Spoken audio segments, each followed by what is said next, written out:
আজ রাতে প্রথম সেহরি, আগামীকাল প্রথম রোজা। বাড়ির সবাই রোজা থাকবে, ছোট বড় সবার পছন্দের দিকটাও খেয়াল রাখতে হবে। বাচ্চাগুলো ঘুম থেকে উঠে ঝাল তরকারি খেতে পারে না, তারা খাবে দুধ ভাত। একে একে সেসব কিছুরই জোগাড় করতে হবে। তাই 3 গিন্নি বিশ্রাম নিয়ে একটু পরে নিচে নামতেন, কিন্তু খুব পরিচিত কারো হাঁক ডাক শুনে একে একে সকলে ছুটে এলেন। শাম্মু কোথা থেকে দৌড়ে এসে রুবাবের গলা ধরে ঝুলে পড়ল। সৃজন পিঠের উপর উঠে বসল, গলায় টান খেয়ে রুবাব ওমাগো বাঁচাও বাঁচাও করে চেঁচাচ্ছে। সিরাত এসে বাঁদর দুটোকে কোনো মতে সরালো। রুবাব কাশতে কাশতে অভিযোগ ছুড়ল, চৌধুরীর এক একটা ছানা এক এক রকমের বজ্জাত, পেছনে পাকা সবকটা। ছোট দুটোকে দেখছি, বড় দুটো কই, শালারা কল ধরছে না। এ কথা বলে সিরাতকে দেখে গাল ভর্তি হেসে বলল, আরে শাশুড়ি মা যে, কেমন আছো বলো। সিরাত হেসে রুবাবের মাথা ভর্তি কোকড়ানো চুলগুলো এলোমেলো করে দিল। বলা বাহুল্য, এটা ওনার বহু পুরনো অভ্যাস। উনি যখনই রুবাবের চুল এলোমেলো করে দিতেন, রুবাব গাল ফুলিয়ে সোজা অভিযোগ জানাতো সামান চৌধুরীর কাছে। আদুরে সুরে সামান চৌধুরীর গলা জড়িয়ে ধরে বলতো, মেজো মামা, ও মেজো মামা, মামি আমার চুল নষ্ট করে দিচ্ছে। আমি কিন্তু খুব রেগে যাচ্ছি।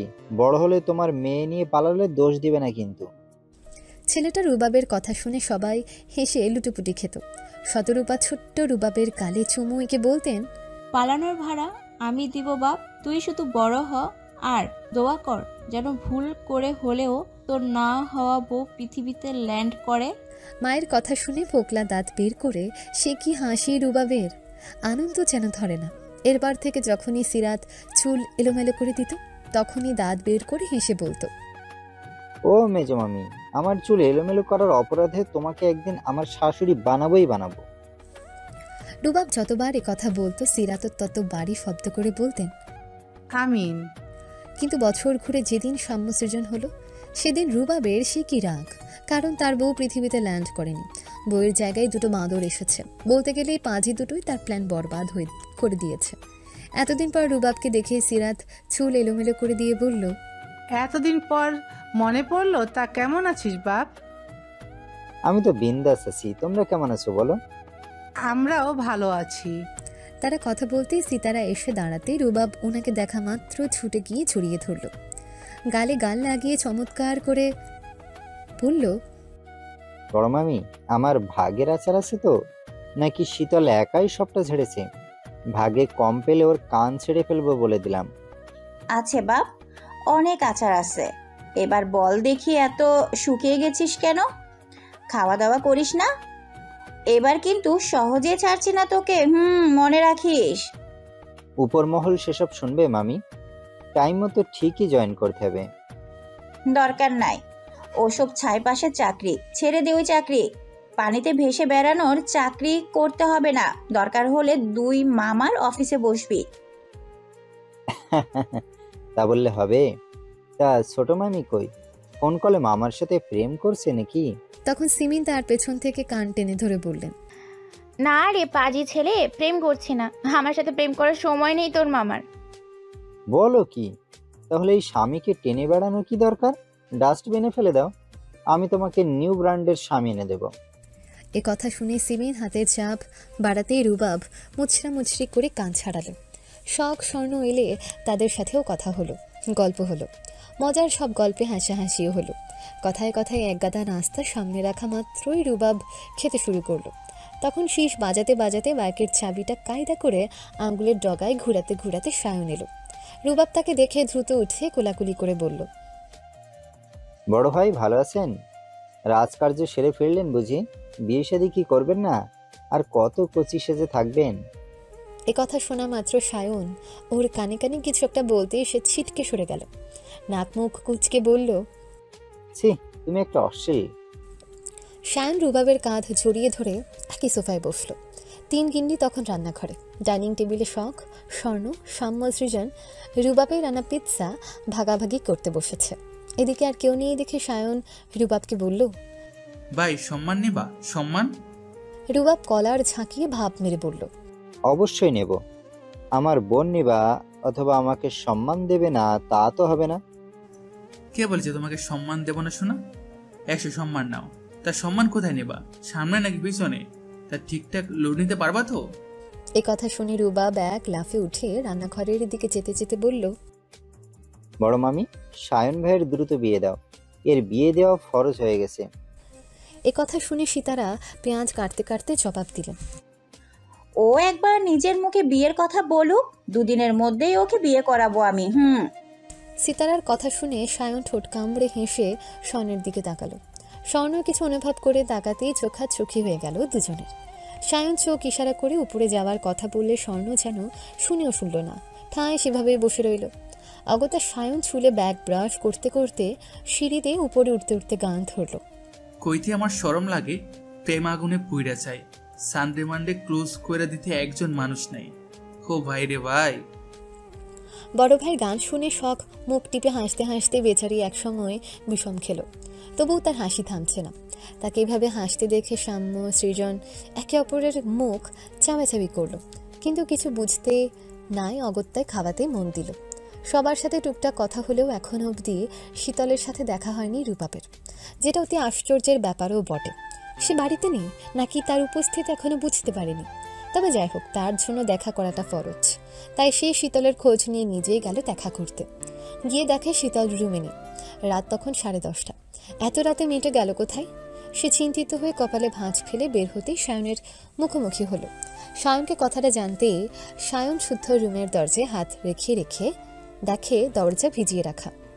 দরজা খোলা রাখার তো কথা না, কৌতূহল বশত দরজা সামান্য খুলে উকি মারতেই দেখে আলু থালু বেশি শীতল বসে আছে। পরনে এখনো শাড়ি, কেঁদে কেটে একাকার অবস্থা, চোখ ফুলে লাল হয়ে গেছে। মেঝেতে বসে হাঁটুতে মুখ গুজে থাকায় সে এখনো দেখেনি। তবে একটু পরে রুমে কারো উপস্থিতি বুঝিয়ে চোখ তুলে তাকাতেই দেখে রূপাপা আর সায়ন দাঁড়িয়ে আছে। তাদের দেখা মাত্র শীতল ঠোঁট উল্টে ভ্যাঁ ভ্যাঁ করে কেঁদে দিল। কান্নার দমকে কথা বলতেও পারছে না সে। সায়ন দ্রুত হাঁটু গেড়ে বসে তার মাথায় হাত বুলিয়ে বলল, কি হয়েছে বাকি, কাঁদছিস কেন? রূপাপা বসল, সেও ভ্রুকুচকে তাকিয়ে আছে। তারপর সায়নের থেকে শীতলকে ছাড়িয়ে আলতো করে শীতলের দু চোখের পানি মুছে দিল। তারপর মাথা নাড়িয়ে কাঁদতে বারণ করে বলল, কি হয়েছে সুটকি, বল আমাকে। শুদ্ধ ভাই, ওর সাথে কথা হয়েছে আমার, জরুরি কাজ পড়ে গেছে, ফিরতে দেরি হবে। রেগে আছে খুব। রাগেছিস কেন? তোকে শিখিয়ে দিই একটা, আর তুই করিস আরেকটা। তোমার কথা মতোই তো কানের 2 ইঞ্চি নিচে কিস করলাম, তাতেও তো আরো রেগে গেলে।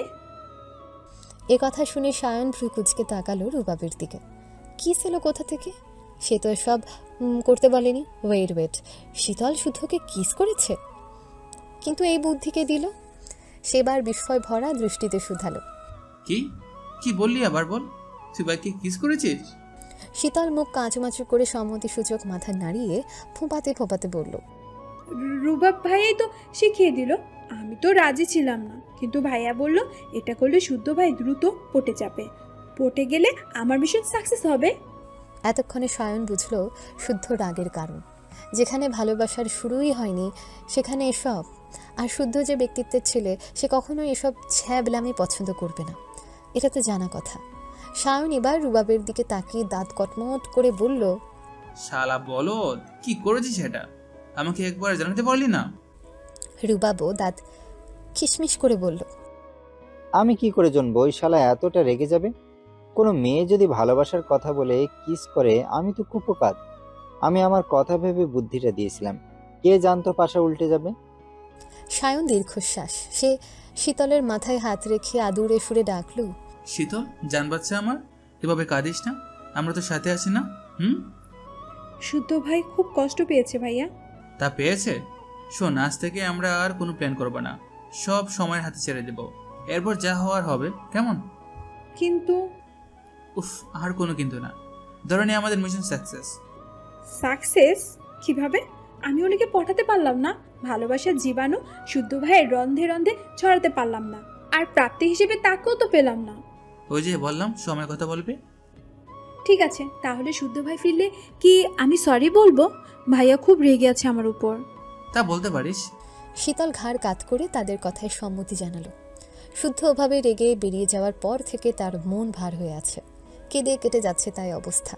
অপরাধ বোধ কাজ করছে নিজের মধ্যে, বুঝতেও পারছি মিথ্যে ভালোবাসার দাবি নিয়ে শুদ্ধর সামনে দাঁড়ানো উচিত হয়নি তার, কেননা মিথ্যে ভালোবাসা বিষের মতো। শুদ্ধ ভাই বুঝে নিয়েছে হয়তো, এজন্য রাগ দেখিয়ে চলে গেল। কিন্তু গেল কেন? তাকে মারতো, মেরে ওর ভুল ধরিয়ে দিতে পারতো, বরাবরের মতো একটু বকতে পারতো, ধমকাতে পারতো। এতদিন শুদ্ধর মারা বকা ধমকানোই কষ্ট পেত, অথচ আজ এসব না করাতে এত কষ্ট পাচ্ছে।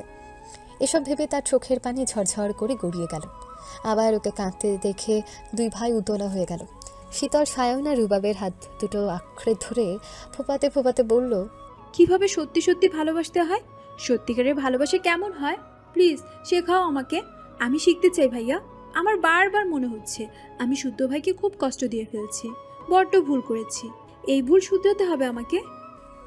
রুবাব সায়নের দিকে তাকালে তাদের চোখাচোখি হলো। তারা শীতলকে বোঝালো, ভালোবাসা শেখানো যায় না পাগলি, এটা মনের কারবার। একদিন মন বলে দেবে তুইও কাউকে ভালোবাসিস, যার দেখা পাওয়ার জন্য ছটফট করবি, যার কথা শোনার জন্য বেকুল হয়ে থাকবি। হাজার হাজার লক্ষ কোটি মানুষের ভিড়ে তোর দু চোখ খুব প্রিয় একটা মুখই খুঁজে বেড়াবে। তার হাসিতে আনন্দরা ঝুমঝুম করবে, আবার তার সামান্য কষ্টে বুকটা দুমড়ে মুচড়ে যাবে। যাকে কোটি কোটি বার ভালোবাসি বললে বিতৃষ্ণা আসবে না, অরুচি হবে না, বিরক্ত লাগবে না। এটাই হচ্ছে ভালোবাসা। শীতল কথাগুলো মন দিয়ে শুনে ভাবতে লাগলো। তবে এখন ভাবার সময় দিল না দু ভাই। তাকে রুমে পাঠিয়ে ফ্রেশ হয়ে দ্রুত নিচে নামার তাগাদা দিল। তবে শীতল কথাগুলো মাথা থেকে সরাতে পারল না।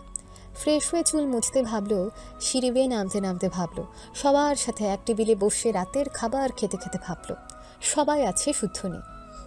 রাত বাড়ছে, সেহরিতে আবার উঠতে হবে, তাই সকলে ঘুমোতে চলে গেল। তবে শীতলের চোখে ঘুমের লেশমাত্র নেই।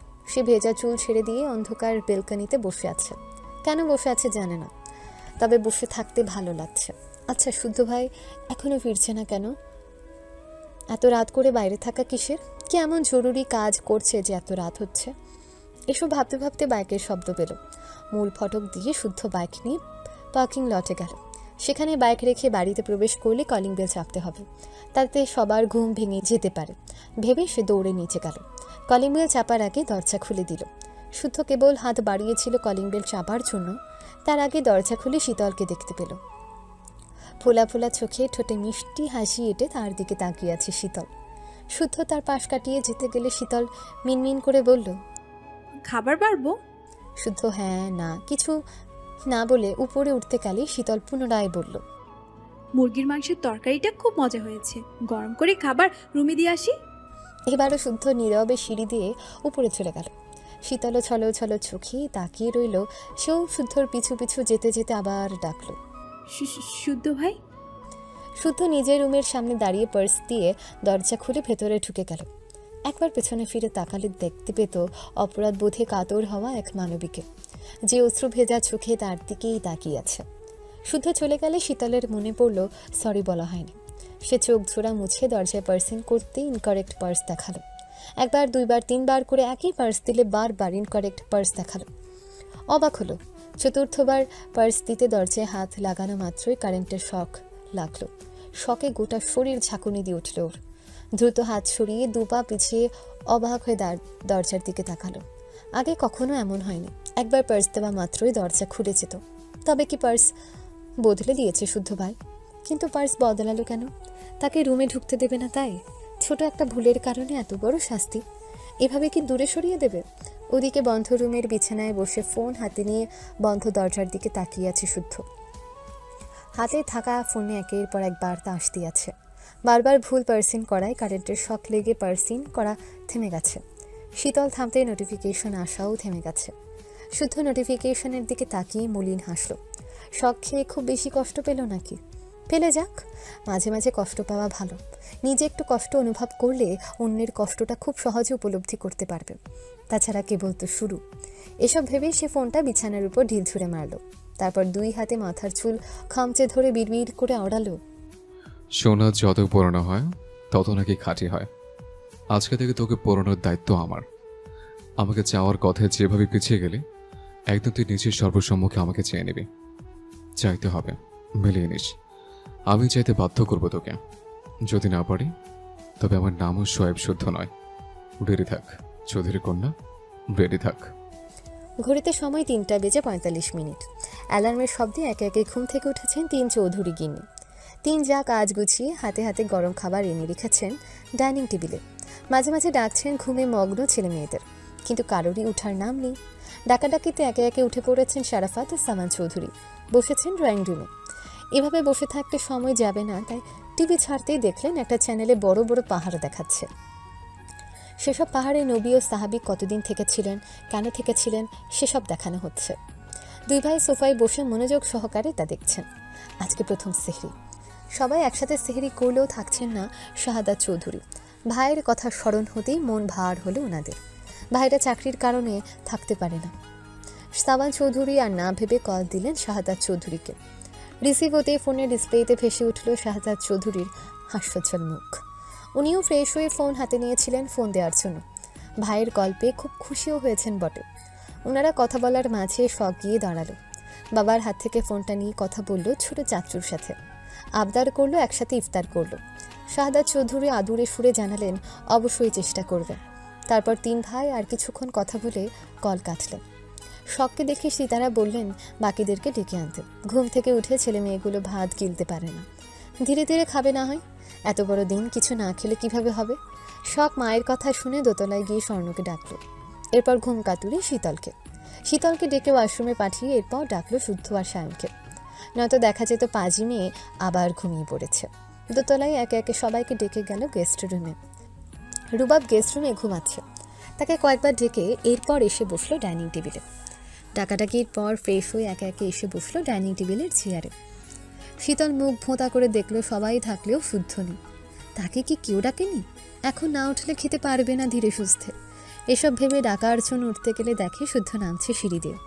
তার চোখ মুখে ঘুম জড়িয়ে আছে। গোসল দিয়েছে নাকি? চুল ভেজা কেন? ভোরবেলা গোসল দেয় কোন পাগলে? ল্যাবে কাজ করছিল বোধহয়। শীতল খুব মনোযোগ দিয়ে দেখলো পাষাণ মানুষটাকে। শুদ্ধ এসে বসলো সৃজনের পাশে, অথচ তার পাশের চেয়ারটাও ফাঁকা। একটু পরে সে চেয়ারে এসে বসলো রুবাব। সে রুবাবকে দেখে মিষ্টি করে হাসতে গিয়ে হাসতে পারল না। আচ্ছা, সে কি শুদ্ধ ভাইয়ের বসার আশা করেছিল? কিন্তু কেন? উত্তর খুঁজে পেল না শীতল। তাই মন খারাপ করে প্লেট টেনে নিল নিজের দিকে।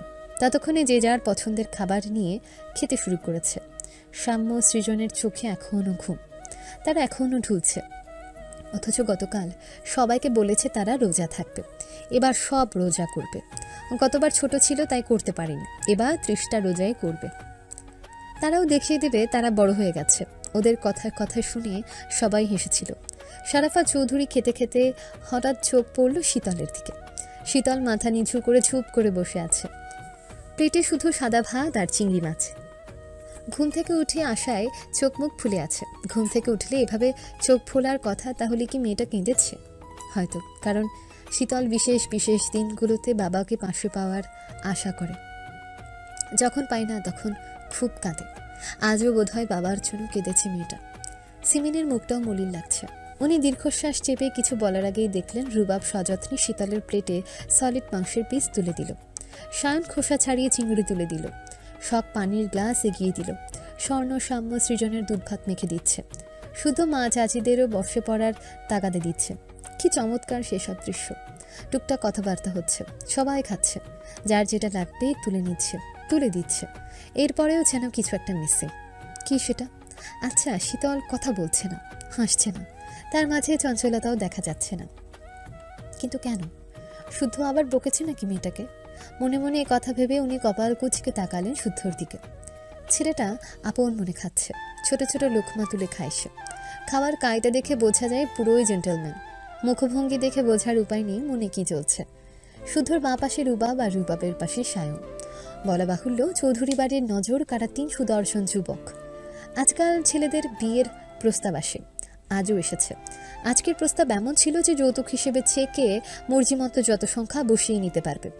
তবু শুদ্ধকে নাতি জামাই করবেন সেই লোক। যৌতুকের কথা শুনে রাগ হলেও উনি নিজেকে সামলে নিয়েছিলেন। জানিয়েছেন ছেলে বিক্রি করবেন না, তবে ছেলের সাথে কথা বলে দেখবেন, ছেলের মত থাকলে ওনাকে জানাবেন। মূলত কথাটা বলেছিলেন এড়িয়ে বাঁচার জন্য। উনি খুব ভালো করে জানেন শুদ্ধর কানে কথা গেলে জবাবে এমন কিছু বলবে যে পাল্টা জবাব দিতে কথার খই হারিয়ে ফেলবেন। তবুও চুপ থাকলে হবে না, কিছু বলতে হবে। ছেলেগুলো বড় হয়েছে, বিয়ে শাদী দিতে হবে, বাড়িতে বউ আনতে হবে। অন্য বাড়ির ছেলেরা এসএসসি না দিতেই বিয়ের জন্য লাফাতে শুরু করে, অথচ এদেরকে বিয়ের কথা বলতে বলতে গলা শুকিয়ে যায়। বয়স কি বসে থাকে? বাপ হতে হবে না, এসব ভেবে মনে মনে কথা গুলিয়ে নিলেন। তারপর গলা খাঁকারি দিয়ে সবাই বুঝলো উনি বিশেষ কিছু বলবেন, তাই তাকালো। তখন তিনি বললেন, সায়ন, শুদ্ধ, রুবাব তিনজনকেই বলছি, যথেষ্ট বড় হয়েছ, নিজেরাও যে যার মতো কিছু না কিছু করো। বয়স থেমে থাকে না, বিয়ে করতে হবে, বাড়িতে বউ আনতে হবে। আমার বিজনেস পার্টনারের মেয়েটা খুব লক্ষ্মী, দেখতে শুনতে মাশা আল্লাহ। এইটুকু বলে থামলেন। কথার মাঝে কথা বলেনি কেউ, কারণ সবাই তার পরের এটুকু শুনতে চায়। উনি পরেরটুকু পেশ করলেন। আনা ফিরলে শখের অনুষ্ঠান সেরে ফেলব, এরপর সায়নের, একে একে শুদ্ধ, রুবাব, তারপর স্বর্ণ। ভেবেছি সায়নের জন্য মেয়েটাকে দেখতে যাব। কোনো সমস্যা আছে তোমার? শেষ কথাটা সায়নকে উদ্দেশ্য করে বললেন তিনি। সায়ন এক মনে খেতে খেতে একবার চোখ তুলে বাবার দিকে তাকালো, তারপর বলল, সামনে নির্বাচন, তো তো বিয়ে টিয়ে বাদ। আমি আমার পার্টনারকে কথা দিয়েছি। ভালো করেছো, এবার নিজে করো, নয়তো সদ্য কিংবা রুবারের গাড়ে ঝুলিয়ে দাও। সায়নের কথা শুনে রুবাব বিষম খেল। কোনো মতে পানি দিয়ে মুখের খাবার গিলে দুঃখী দুঃখী স্বরে জবাব দিল, বিয়ে করতে আমার কোনো সমস্যা নেই বড় মামা, কিন্তু ঘাড়ের উপর বড় ভাইদের রেখে বিয়ে করলে লোকে কি বলবে? লোকে ভাববে না বড় ভাইয়ের কোনো সমস্যা আছে? ছোট ভাই হয়ে এটা অন্যায় হয়ে যাবে না? তার কথা শুনে সায়ন ভ্রুকুচ গেল, তারপর খেপাটে স্বরে জবাব দিল, কেউ কিছু বললে সে কেউটাকে আমার কাছে পাঠিয়ে দিবে, বেশি না তো একটা মিনিট বুঝিয়ে দেবো সমস্যা আছে কি না। সে শালার এমন অবস্থা করব, এক সপ্তাহ হাঁটতে গেলে খুদ পারবে। সামান চৌধুরী গলা খাঁকড়ি দিলেন, তবে ওনার ঠোঁটে মিটিমিটি হাসি। তবে ছেলের কথা শুনে শরাফত চৌধুরী বিরক্তিতে মুখ কুঁচকে নিলেন। উনি আজকাল ভীষণ বিরক্ত সায়নের প্রতি। ছেলেটা ভীষণ লাগাম ছাড়া কথাবার্তা বলে, ইদানিং একটু বেশিই কথা বলে, যার দরুন বারংবার ওনাকে অস্বস্তিতে পড়তে হয়। আর ছোট ছোট ভাই বোনদের সামনে এভাবে কেউ কথা বলে? এখন কি ভদ্রতা জ্ঞান নতুন করে শেখাতে হবে? সায়ন নিজেও যেন বুঝতে পারলো ব্যাপারটা, তাই তার কপাটি বের করে পুনরায় বলল, না মানে পিটিয়ে পিঠের ছাল তুলে ফেলার কথা বলছি আর কি। ভাবো একবার, কত বড় সাহস আমাদের নিয়ে ভুলভাল ভাবে। তার কথায় সাম্য ঝিমিয়ে ঝিমিয়ে জবাব দিল, পিঠে ছাল তুললে হাঁটতে কুদ পারবে কেন ভাইয়া? তুমি দেখি কিছুই জানো না। স্যার যখন আমার পাছায় মারে তখন আমার হাঁটতে কষ্ট হয়। তুমি বরং তাদের পাছায় ছাল তুলে নিও। এ কথা শুনে শখ স্বর্ণ একে অপরের মুখ চাওয়াচাবি করলো। হাসিতে ঠোঁটের কোণ বেঁকে আসছিল তাদের। কারোরই বুঝতে বাকি নেই সায়নের কথা ডাবল মিনিং। আপাতত প্রসঙ্গ বদলাতে শরাফত চৌধুরী এবার শুদ্ধকে বললেন, আর তোমার কি সমস্যা? আমার কোনো সমস্যা নেই, তোমরা গিয়ে দেখে আসতে পারো। এ কথা শোনা মাত্রই শীতলের হাত থেমে গেল। ড্যাব ড্যাব করে তাকিয়ে রইল শুদ্ধর দিকে। মানে কি, গতকালই না চুমু খেয়ে ভালোবাসার কথা বলল, আর আজই অন্যকে বিয়ের কথা বলছে, তাও দাঁড়িয়ে সামনে। শুদ্ধ ভাই তাহলে সত্যিই তাকে মেনে নেবে না? শায়ন ভাই তখন বলল মিশন সাকসেসফুল। তাহলে কি শায়ন ভাই মিথ্যে বলেছিল? তাকে বুঝ দিতে এসব বুঝিয়েছিল? শীতলের মাথা কাজ করছে না। সে তাকিয়ে দেখছে তারই সামনে বসা নিষ্ঠুর মানুষটাকে। এত পাষাণ কিভাবে হতে পারে? শীতল তাকিয়ে আছে অনুভব করে শুদ্ধ হঠাৎ চোখ তুলে তাকালো। দুজনের চোখাচোখি হলো। বাদ ভাঙা কান্নায় ঠোঁট ভেঙে আসলেও সে নিজেকে সামলে নিল, দৃষ্টি সরিয়ে নিল। তার এই সামলানোটাই সহ্য হলো না শুদ্ধের। সে তীক্ষ্ণ দৃষ্টিতে তাকিয়ে মনে মনে বলল, কলিজায় তীর বেঁধেছে, রক্তাক্ত হয়নি। রক্তাক্ত হলে চোখের জল গাল বেয়ে গড়াতো। গড়াচ্ছে না যেহেতু, তাহলে কলিজায় এফোর ওফোর হতে বাকি রয়ে গেছে এখনো। No problem, I will try my best. মনে মনে এই কথা বলে সে ঠোঁটে কুটিল হাসি ফুটিয়ে বাবাকে বলল, মেয়ের গায়ের রং কালো কুচকুচে হোক, অশিক্ষিত হোক, গরিব হোক, আমার সমস্যা নেই, শুধু তাকে সত্যবাদী হতে হবে। সর্বদা স্পষ্টভাবে যেন সবার সামনে সত্য কথা বলার সাহস রাখে, এটুকু হলেই চলবে। যতটুকু খোঁজ নিয়ে জেনেছি মেয়ে তেমনই, দেখতে শুনতেও ভালোই। মুখের আদল আমাদের শীতলের মতো খুব আদুরে। বাহ, তাহলে আর কি, আমি যেমন আমার সঙ্গীত তেমনই হওয়া যায়। বিশেষ করে অন্যের কথার সিদ্ধান্ত নেওয়া মাথা মোটাটাকে বউ করতে চাই না আমি। এটা বউ হিসেবে জঘন্য টাইপ হয়। তাহলে এখানেই কথা বলি। বলো, মন মতো মিলে গেলে শখের অনুষ্ঠানের আগে আমার বিয়েটা সারতে চাই। সাফওয়ান চৌধুরী এবার হাসতে হাসতে বললেন, কি রে বাপ, বিয়ের জন্য এত পাগল হয়ে গেলি যে? কুচক্রি মানুষের বদনজরে পড়েছে, জানোই তো নজর কতটা খারাপ। তাই বিয়েটা সেরে নজর কাটতে চাচ্ছে। বলো তো যায় না কে কখন কোন অপরাধে ফাঁসিয়ে দিল। দারুণ বললি তো। মানুষ যা করে সেটা প্রকাশ করতে ভয় পায়। আমার আবার ওইসব ভয়টয় কোনো কালেই ছিল না, আর এখনও নেই। তাই তাই হয়তো অবলীলায় সব কথা বলতে পারে।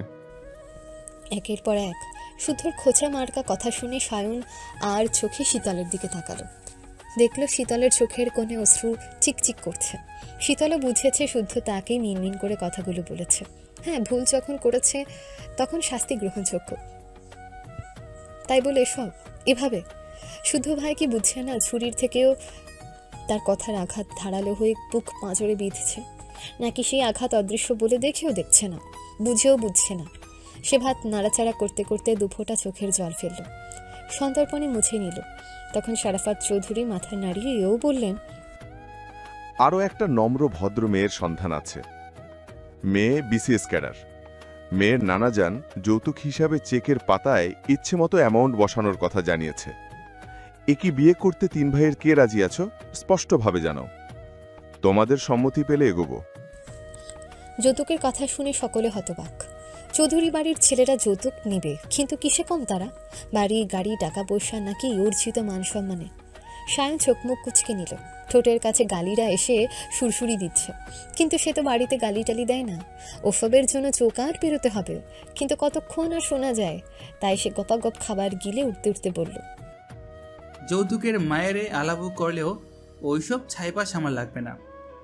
পড়ছি আব্বাজান। আর হ্যাঁ, মেয়ে খুব বেশি পছন্দ হলে তোমরা 3 ভাই ভাগাভাগি করে নিতে পারো। একটা ক্যাডার আম্মা পেলে আমরা না হয় দই দই করে নাচতে নাচতে বাসও সাজিয়ে দেব। এ কথা বলে সায়ন একটা পানি বোতল নিয়ে রুমে চলে গেল। শারাফাত চৌধুরী খেকিয়ে উঠে কিছু বলতে গেলে সাফওয়ান থামিয়ে দিলেন। কি দরকার শুধু শুধু কথা বাড়ানোর? নিজের দিকে ঝড় ধেয়ে আসতে পারে ভেবে রুবাবও কোনো মতে খেয়ে দ্রুত স্থান ত্যাগ করল। 2 ভাই পালালো, আরেকজন এখনও বাকি। সবাই যেন তার জবাবের আশায়। কিয়ৎকাল চুপ থেকে শারাফাত চৌধুরী পুনরায় শুদ্ধকে বলল, ওরা তো না বুঝেই পালিয়ে গেল। তুমি অন্তত কিছু বলো। লাগলে সময় নাও, ভেবে পরে জানিও। ভাবাভাবির কিছু নেই, সবই তো তোমার উপর নির্ভর করছে। আমার উপর? যেমন? ছেলে তোমার, জন্ম দিয়েছ তুমি, পড়ালেখা করেই বড় করলে তুমি, ছেলেদের খুব ভালো করে চেনো তুমি। তাছাড়া বলতেই হয় তুখুর বিজনেসম্যান তুমি। তাহলে হিসাব নিকাশ তোমারই ভালো বোঝা উচিত, তাই না? তুমি না হয় বলো তোমার ছেলেদের দাম কত? কত হলে ছেলে বিক্রি করবে? ছেলের কথায় শারাফা চৌধুরী রাগলেন না, বরং হাসলেন। তবে হাসিটা যেন ঠোঁটের কোণে অদৃশ্য হয়ে গেল। মূলত কথাটা বলেছেন ছেলেদের মন পরীক্ষা করতে। যদিও জানতেন রেজাল্ট, তবুও পরীক্ষা করতে মন সায় দিল। এত কথা, এত গল্পের মাঝে কেউ খেয়াল করল না বাড়ির আদুরে কন্যার ছলছল চোখ। শীতল আর বসে থাকতে পারল না, উঠে রুমে গেল। তাকে যেতে দেখে শুদ্ধ নিজেও উঠে হাত ধুতে ধুতে বাবার উদ্দেশ্যে বলল, নতুন কাজ ধরেছে, বিয়ের ব্যাপারে কদিন পরে কেউ বাবা, কিছুদিন যাক, আমি বলে দেবো তোমায়। শুদ্ধর কথা এবার বড়রা ভ্রু কুচকে তাকালেন। কেবল বলল, পাত্রী মন মতো হলে শখের আগেই বিয়ে সারবে। এখন আবার বলছে কদিন পর। এ ছেলের মাথায় কখন কি ঘুরে কে জানে। ওনাদের তাকাতে দেখেও শুদ্ধ কারো দৃষ্টি পরোয়া করল না। সে ধীরে সুস্থে পানি পান করে সিঁড়ি দিয়ে উপরে উঠতে উঠতে মনে মনে বলল, ভালোবাসি না, বাসবো না, কাছে ঘেঁষি না, ঘেঁষতেও দেব না। না নিচে কারো হব, না তো কন্যের হতে দেব। যাতনা দিবে দে, যন্ত্রণায় পোড়াবে পোড়া। মনকে অন্তত বোঝাতে পারবো আমার অভিলাষী আমার দহনের একমাত্র কারণ। এ কথা বলে শীতলের রুম পার হতে হতে শুনতে পেল শীতলের ফুপিয়ে কান্নার শব্দ। সে নিঃশব্দে হাসল। যাক, খোঁচাটা তাহলে ঠিকভাবে কাজে দিয়েছে। যাক, শান্তি। কেমন লাগে বুঝ এবার? সে দাঁড়ালো না, নিজের রুমের দরজায় পার্সিন করতে করতে বলল, তোকে ডুবতেও দেবো না, হাত টেনে পারেও তুলবো না। তোকে অথই জলে নাকানে চুপানি খাওয়াবো। তুই অন্যের কথা আমার কাছে এসে সেই পথই বেছে নিয়েছিস। এখন তুই পড়বি অভিলাষী। পড়তে পড়তে একটা সময় ঠিকই মুখ থেকে কথা বের হবে তোর। কতদিন চুপ থাকবে? কতক্ষণ চুপ থাকবে? কতবার নিজেকে সামলাবি? দেখি, আমিও দেখি। কান্না করছিস কর, তোর চোখের পানি তোকে ভালোবেসে চেনাবে। শুদ্ধ, ও শুদ্ধ, কই তুই বাপ? জলদি বের হয়ে আব্বা। উক্ত কথাটা বলতে বলতে দোতলার দিকে হন্য হয়ে ছুটে চলেছেন সিমি চৌধুরী। দু চোখের পানিতে ঝাপসা দেখছেন সব কিছু। পা জোড়া চলতে চাচ্ছে না যেন। কান্না ভেজা কণ্ঠস্বরের সাথে হাত পাও থরথরিয়ে কাঁপছে ওনার। তবু শুদ্ধকে ডেকেই যাচ্ছেন। রমজান মাস, সকলে দেরি করে ঘুম থেকে ওঠে। খাওয়া দাওয়ার ঝামেলা নেই বিধায় কেউ ডাকাডাকিও করেন না। যাদের কাছ থেকে বাকিরা ঘুমায়। এখন কেবল সকাল 10টা। শারাফাত ও শাওয়ান চৌধুরী আজ দেরি করে অফিসে গেছেন। কিছুক্ষণ হলো সিরাজ, শাম্মু আর সৃজনকে নিয়ে গেছে কোচিং করাতে। রমজান মাস বিধায় এই 1 মাস সকাল 9টায় ক্লাস হবে। বাচ্চা দুটোকে ঘুম থেকে টেনে তুলে নিয়ে গেছে। আজকে যাবে না বলে কত কি করলো, কিন্তু ছাড় পেল না, তাই মুখ গোমড়া করে মায়ের সাথে গেছে তারা। শখ গত রাতে জানিয়েছিল ল্যাবে কাজ আছে, ফিরতে দেরি হবে। সময় মতো সেও কখন বেরিয়ে গেছে কেউ জানে না। শায়ন সেহরির খেয়ে মসজিদে গিয়ে বাড়িতেই আসেনি। কোথায় গেছে, কেন গেছে, কেবলই সে জানে। স্বর্ণ, শীতল, শুদ্ধ যা যা রুমে ঘুমোচ্ছে বোধ হয়। বাড়িতে আর কেউ তেমন নেই বিধায় সিতারা, সিমিন ভাবলেন হাতের কাজ সেরে কুরআন তিলাওয়াত করতে বসবেন। ইফতারে কী কী আইটেম বানাবেন, কখন রান্না শুরু করবেন, এসব নিয়ে দুই যা গল্প করতে করতে টুকটাক কাজ সারছিলেন। প্রতি বছর ওনারা 3 কুরআন খতম দেন। শুধু ওনারাই না, শারাফাত চৌধুরী শুদ্ধও দেয়। বাদবাকিরা খতম দিতে না পারলেও প্রত্যেকদিন 2-1 প্যারা করে কুরআন পড়ে। বলা বাহুল্য, সায়ন, শুদ্ধ, শখ, স্বর্ণ, শীতল কুরআন পড়া শিখেছে ছোট কর্তা শাহাদাত চৌধুরীর কাছে। আর শাহাদাত চৌধুরী শিখেছিল ওনার বাবা অর্থাৎ শুদ্ধর দাদার কাছে। চমৎকার করে কুরআন পড়তেন তিনি। এত সুরেলা কণ্ঠে কুরআন পড়েন, শুধু শুনতেই ইচ্ছে করত।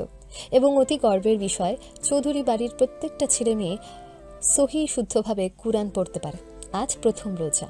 প্রত্যেকটা রোজাদার রোজা রেখেছে। সবার প্রার্থনা রমজানের 30টা রোজাই করবে। এটা পবিত্র মাস, পবিত্র এক একটা দিন।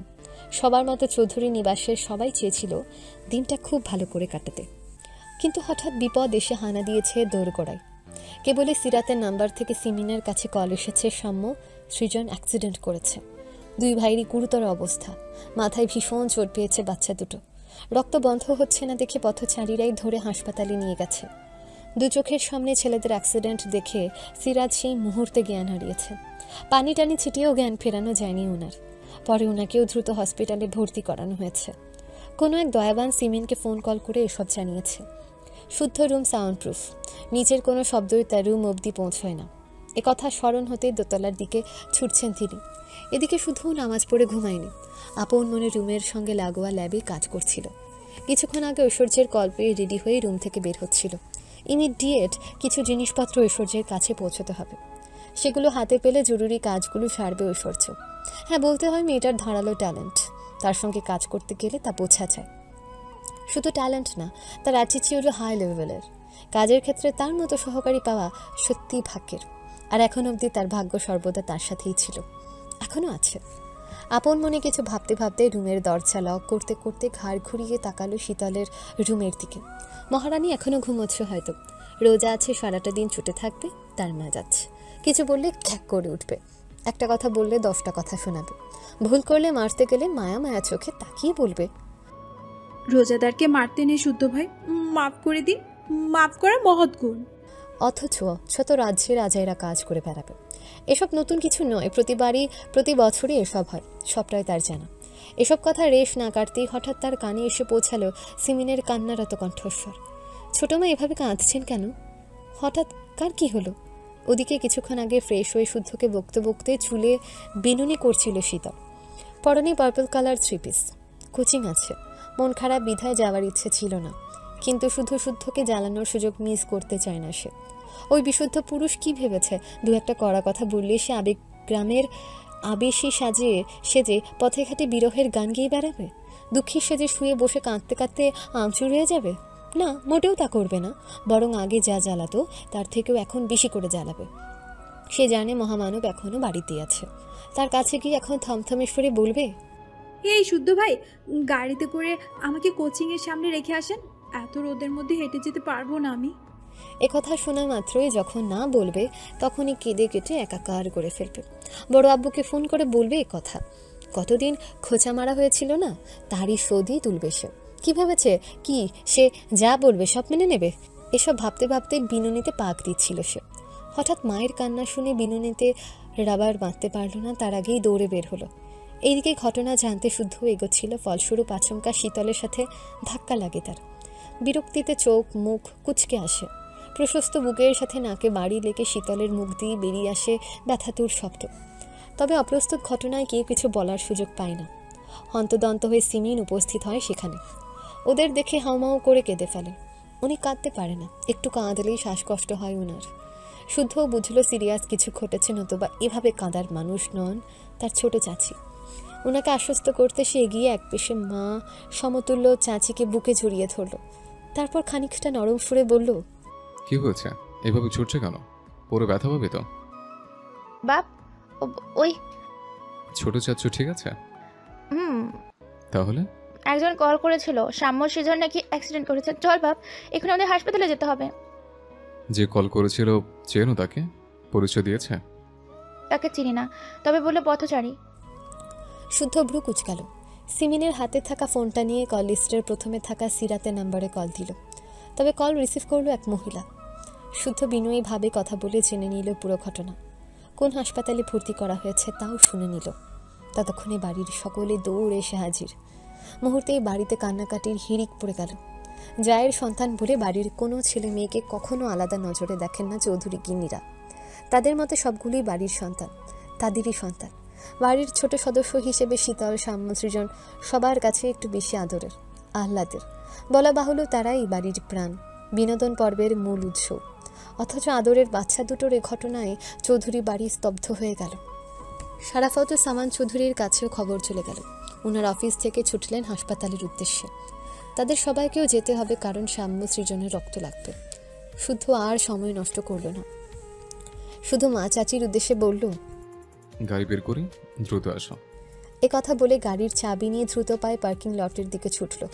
তার গাড়ি বের করতে করতে সিতারা, সিমেন, শীতল, স্বর্ণ এসে দাঁড়িয়েছে। তারা যাবে হাসপাতালে। শুদ্ধ ড্রাইভিং সিটে বসে কাঁদতে থাকা শীতলের দিকে একবার তাকালো। কাঁদতে কাঁদতে চোখ মুখ লাল করে ফেলেছে, রীতিমতো ফোঁপাচ্ছে এখনো। কান্না আর প্যারা দেওয়া ছাড়া এই মেয়ে পারেই বাকি। তাছাড়া ওকে কিছু বলা না বলা সমান। তাই শীতলকে কিছু না বলে স্বর্ণকে বলল, বাড়ি খালি করে দল বেঁধে যাওয়ার প্রয়োজন দেখছি না, ওকে নিয়ে বাড়িতে থাক, আমি আপডেট জানাবো। স্বর্ণ সম্মতি জানালেও শীতল শুদ্ধর কথা তোয়াক্কা না করে আগে শুদ্ধ পাশের সিট দখল করে বসলো। ধমকে তার গাড়ি থেকে নামানোর আগে শীতল জেদি সুরে বলল, গাড়িতে না নিলে রিক্সা করে যাব, তাও যাবই। তর্ক করার মতো সময় নেই দেখে কেউ কথা বাড়ালো না। শুদ্ধ গাড়ি স্টার্ট করে দ্রুত গতিতে চৌধুরী নিবাসের গেট দিয়ে বেরিয়ে গেল। অগত্যা স্বর্ণ একাই বাড়িতে থেকে গেল। আচ্ছা, সায়ন কোথায়? সে শুনেছে ঘটনা। সাম্যের নাকি রক্ত লাগবে। তার আর সায়নের রক্ত এক। সাম্যকে রক্ত দিতে গেলে সায়নকে প্রয়োজন। কিন্তু সেই বান্দা এখন কোথায়? বাড়ি ফিরছে না কেন এখনো? একবার কল করে দেখবে। এসব ভেবে ফোন হাতে নিতেই দারোয়ান কাকা দৌড়ে এলো তার কাছে। হাঁপাতে হাঁপাতে বলল, আম্মা, সর্বনাশ হয়ে গেছে। কেরা জানি শায়ন বাবার পার্টি অফিস চুরচুর করে আলাইছে। শায়ন বাবা কারে জানি খুব পিড়াইতেছে। কাকে মারছে? মুই তার চিনি না, তয় শুনলাম ওই গোলামের পুত নাকি পার্টি অফিসে আগুন দিতে আইছিল। ও, আপনি যাইবেন আম্মা? চলেন আপনারা নিয়ে যাই। না, আমি গিয়ে কি করব? শায়ন বাবা মারপিট করতেছে, তাও যাইবেন না?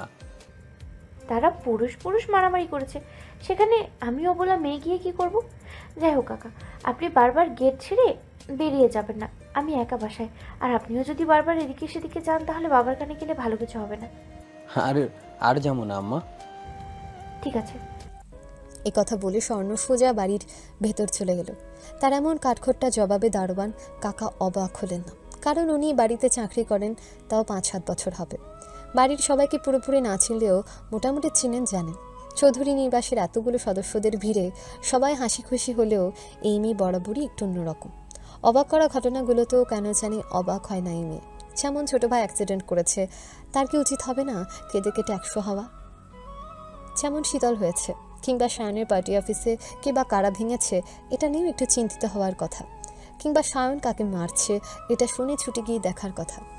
কিন্তু না, সে বরাবরের মতো শান্ত। তার হাবভাব এখন যেন কিছুই ঘটেনি, সব স্বাভাবিক, সব। পার্টি অফিসের সামনে দাঁড়িয়ে কিছুতেই সায়নকে ছাড়তে পারছে না রুবা। বারবার ছাড়তে বলেও কাজ হচ্ছে না। সে সমানে একটা ছেলের মুখে ঘুষি মেরেই যাচ্ছে। তাদের কথা শুনে মনে হচ্ছে ওরা পূর্ব পরিচিত। তাহলে কিসের বশে শত্রুতা? শত্রুই যখন তখন খালি হাতে পায়ে লাগতে আসার মানে কি? যদিও বুঝতে পারছে সায়ন এমনি এমনি মারছে না ছেলেটাকে, সে মার খাওয়ার কাজই করেছে।